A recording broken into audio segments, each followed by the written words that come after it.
You know what? Fuck that. I'm gonna go beat his ass.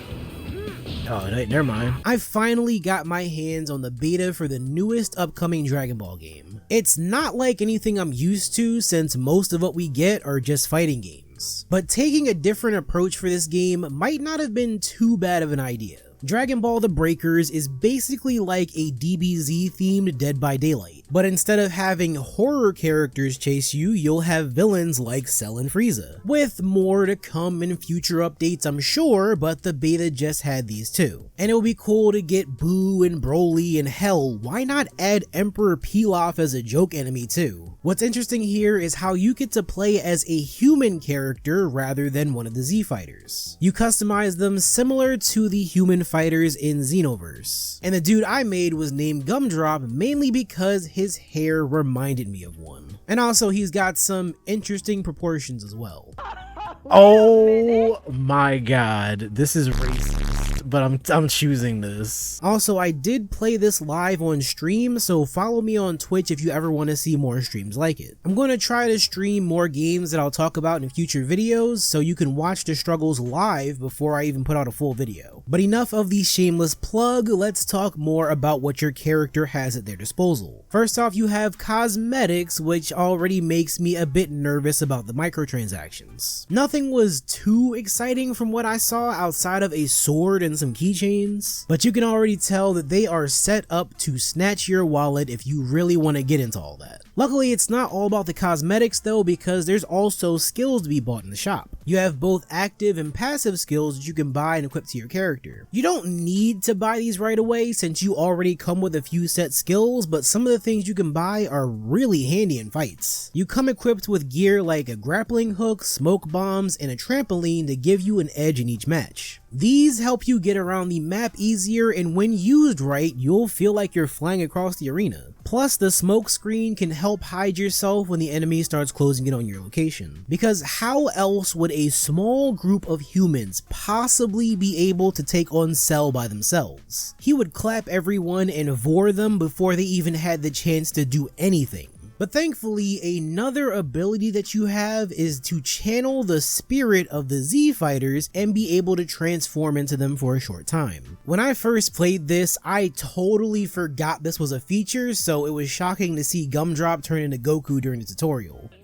What the fuck is going on? What is this? It's kind of funny how much Trunks revolves around these games too. They're using a lot of what if chances in these games, and I can't be too mad about that. Seeing more stuff with the Time Patrol is more interesting than seeing the same story play out over and over like it has for the past 30 years. Plus, it's already confirmed that this game is connected to the Xenoverse series, and you can tell just by looking at the hub. I'm not mad at them for taking attention off the main characters that we always see, but I can't lie, I was skeptical about this game before I played it. How great of a game could this possibly be when you are a powerless human going up against these villains? You even have Oolong in the mix, and what the hell could he possibly do? Well, it took a few matches for it to start clicking for me, but there's a decent amount of options here. I've had matches where we do the main objective, find all the keys, and completely turn the enemy into dust and save the world. But I've also had matches where dudes straight up jumped the villain and beat the hell out of him.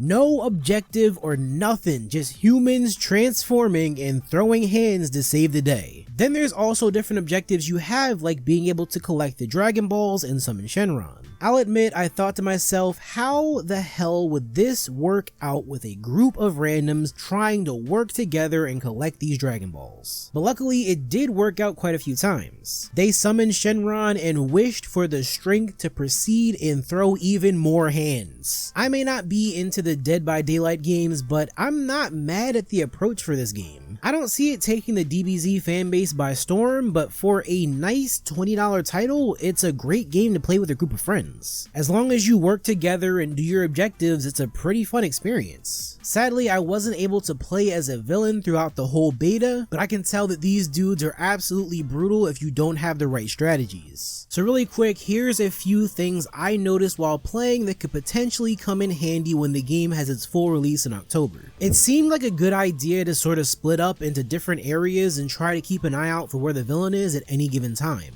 You won't be able to see them on the map, but pay very close attention to your heartbeat, because that's your best indication of when they're getting within 200 meters of you. As you go to collect the dragon radars, keys, and dragon balls, just remember that the enemy can only target one of you at a time. So always stay strapped with enough energy to transform and defend yourself, but always keep looking for more items. Whether it be in caves or houses or even underwater, find whatever you can to get closer to your goals. And don't forget that no matter who finds the key, anyone can place it down at any given time. So don't feel too much pressure to rush and be the first one to do it if you're not in a great position. Sometimes it's best to escape an encounter rather than the fight. With the ability to transform right before you lose all of your health, you can stall the enemy by running first. Then when your back is against the wall, transform and then choose to fight or keep flying away. This not only helps your chance of survival, but it also allows extra time for your team to find more keys or Dragon Balls. And finally, please revive your teammates. I know it's annoying, even if you have a squad that keeps